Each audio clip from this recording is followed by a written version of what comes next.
வணக்கம். ஆன்மீக செய்திகள். தை அமாவாசை நாளில் முன்னோர்களுக்கு தர்ப்பணம் கொடுத்து ஏழைகளுக்கு ஆடை மற்றும் உணவுகளை தானம் கொடுப்பதன் மூலம் அளவற்ற நன்மைகள் பெருகி தடைபட்ட திருமணம், நாள்பட்ட வருத்தம், நோய் நொடிகள் விலகும் என்பது ஐதீகம். அதன்படி தமிழகம் முழுவதும் இந்துக்கள் தங்களது முன்னோர்களுக்கு தர்ப்பணம் கொடுத்து வருகின்றனர்.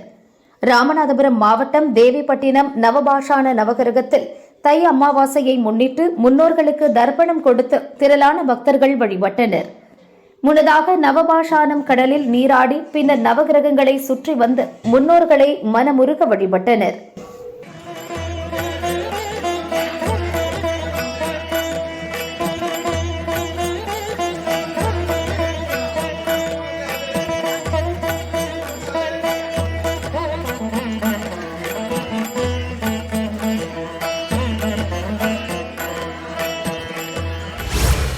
தேனி மாவட்டம் கம்பம் சுருளி அருவியில் தேவர்களும் ரிஷிகள், சித்தர்கள் தவமிருந்த இடமாக கருதப்படுவதால் இங்கு தை அமாவாசையை முன்னிட்டு திரளான பக்தர்கள் முன்னோர்களுக்கு பிண்டம் வைத்து தர்ப்பணம் செய்தனர்.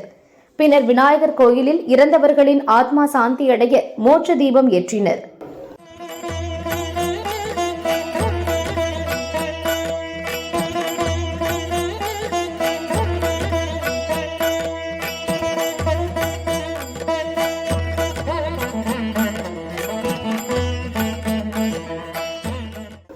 தை அமாவாசையை முன்னிட்டு திருச்செந்தூர் சுப்பிரமணிய சுவாமி கோயில் அதிகாலை 4 மணிக்கு திறக்கப்பட்டு 4:30 மணிக்கு விஸ்வரூப தீபாராதனையும் 6 மணிக்கு உதய மார்த்தாண்ட அபிஷேகமும் நடைபெற்றது. ஏராளமானோர் கடலில் புனித நீராடி கடற்கரையில் தங்கள் முன்னோர்களுக்கு தர்ப்பணம் கொடுத்து சுப்பிரமணியரை வழிபட்டனர்.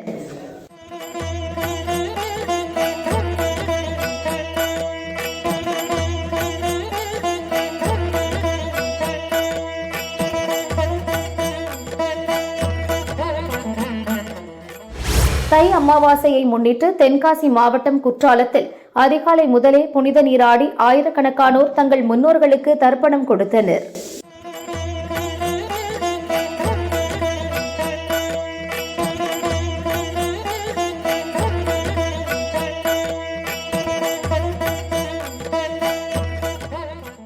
திருச்சி அம்மா மண்டபம் காவிரி ஆற்றில் தை அமாவாசையை முன்னிட்டு புனித நீராடி தங்களது முன்னோர்களுக்கு தர்ப்பணம் கொடுத்து ஏழைகளுக்கு அன்னதானம் வழங்கி வழிபாடு செய்தனர்.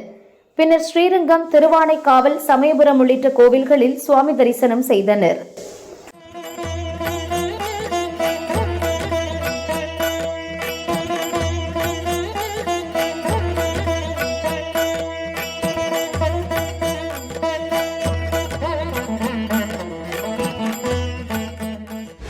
மதுரை மேலமாசி வீதி இம்மையிலும் நன்மை தருவார் கோயிலில் ஏராளமானோர் தங்களின் பிதுர்களுக்கு திதி கொடுத்து வழிபாடு நடத்தி நெய் விளக்கு போட்டு அன்னதானம் வழங்கினர். அதேபோல் மதுரையில் பல்வேறு கோயில்களிலும் வைகை ஆற்றிலும் மூதாதையர்களுக்கு படையல் செய்து பூஜை செய்தனர்.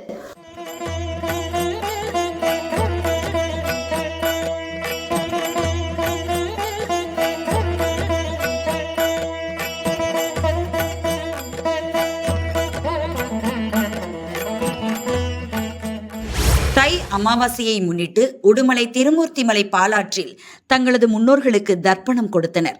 தொடர்ந்து அம்மணலிங்கேஸ்வரர் கோவிலில் பிரம்மா, சிவன், விஷ்ணு தெய்வங்களை பக்தர்கள் வழிபட்டனர். இந்த தை அமாவாசைக்கு, ஆடி அமாவாசைக்கு, புரட்டாசி அமாவாசைக்கு முன்னோர்கள் பித்ருகள் ஆசீர்வாதம் கொடுக்கறதுக்காக பூலோகத்துக்கு வர்றாங்க. அதனால் முன்னோர்களை நல்லா பிரார்த்தனை பண்ணிட்டீங்கன்னா நம்மளுக்கு எல்லா வளமும் செல்வாக்கும் சேருங்கிறது ஒரு ஐதீகம். அதனால் இந்த தை அமாவாசைக்கு சிறப்பாக இருக்கும். எல்லாரும் நல்ல சுகமாக இருக்கணும்னு சொல்லி நானும் சேர்ந்து வேண்டுகிறேன்.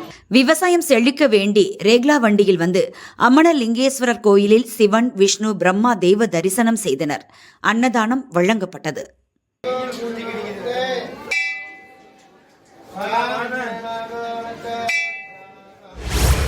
தேனி மாவட்டம் உத்தமபாளையம் சிந்தலைச்சேரி அந்தோனியார் சர்ச்சில் 108ஆம் ஆண்டு தேர்பவனி வெகு விமரிசையாக நடைபெற்றது. கொட்டும் பணியையும் பொருட்படுத்தாமல் சிறு குழந்தை முதல் முதியவர் வரை திரளான கிறிஸ்தவர்கள் பங்கேற்றனர். தேர்பவனியை முன்னிட்டு தெருக்கள் முழுவதும் மின் விளக்குகளால் அலங்கரிக்கப்பட்டு வான வேடிக்கைகள் முழங்க தேர் திருவிழா கோலாகலமாக நடைபெற்றது. முன்னதாக பாரதியார் மரிய பிரபு தலைமையில் சிறப்பு திருப்பலி நடைபெற்றது.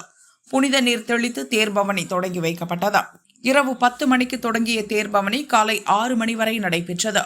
தேர்பவனியில் பல்வேறு மாவட்டங்களைச் சேர்ந்தவர்கள் பங்கேற்று அந்தோணியாரின் அருளாசி பெற்றனர். 500க்கும் மேற்பட்ட போலீசார் பாதுகாப்பு பணியில் ஈடுபட்டனர்.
திருவண்ணாமலை அருணாச்சலேஸ்வரர் கோயிலில் மறுவூடல் உற்சவம் நடைபெற்றது.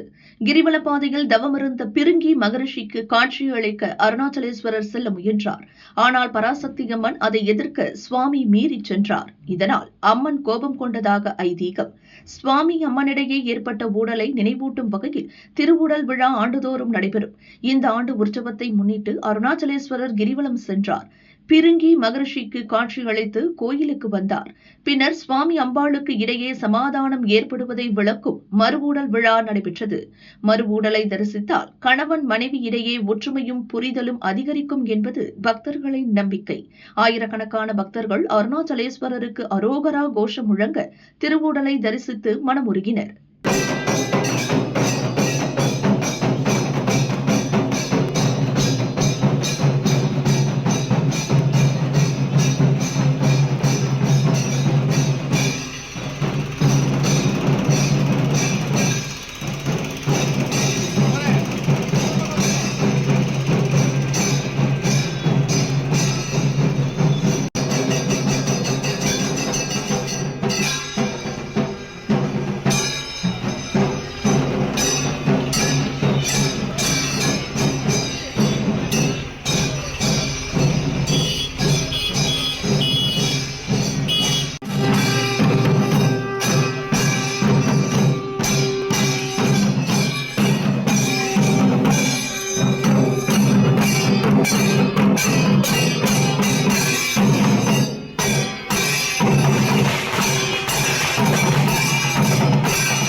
சிவகங்கை மாவட்டம் மானாமதுரையில் உள்ள ஸ்ரீ ஆனந்தவள்ளி சோமநாதர் கோவிலில் இன்று திருவாசக முற்றோதல் நிகழ்வு வெகு விமரிசையாக நடைபெற்றது.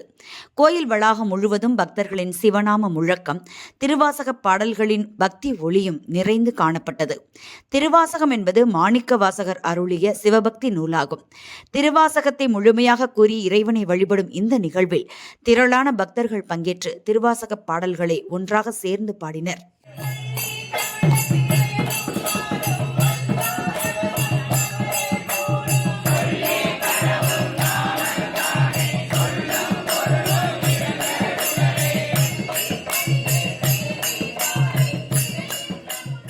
நிகழ்ச்சிக்கு சிறப்பு அழைப்பாளராக திருநங்கை திருவாசகர் நாத சிவஷாலினி பங்கேற்று அருளுரை வழங்கினார். அவர் பேசுகையில், திருவாசக ஓதுதல் மன அமைதியையும் ஆன்மீக வலிமையையும் அளிக்கிறது. இறை வழிபாடு மனித வாழ்வில் நல்ல மாற்றங்களை உருவாக்கும். ஒற்றுமை, அன்பு, சேவை போன்றவற்றை வாழ்வில் கடைபிடிக்க வேண்டும் என்றார். நிகழ்ச்சியில் மானாமதுரை மற்றும் சுற்றுவட்டார கிராமங்களில் இருந்து ஏராளமான பக்தர்கள் கலந்து கொண்டனர். திருவாசக முற்றோதலில் பங்கேற்று சோமநாதர் மற்றும் ஆனந்தவள்ளி அம்மனை வழிபட்டனர். நிகழ்ச்சியையொட்டி சுவாமி அம்பாளுக்கு சிறப்பு அபிஷேகம், தீபாராதனைகள் நடைபெற்றன. பக்தர்களுக்கு பிரசாதம் வழங்கப்பட்டது.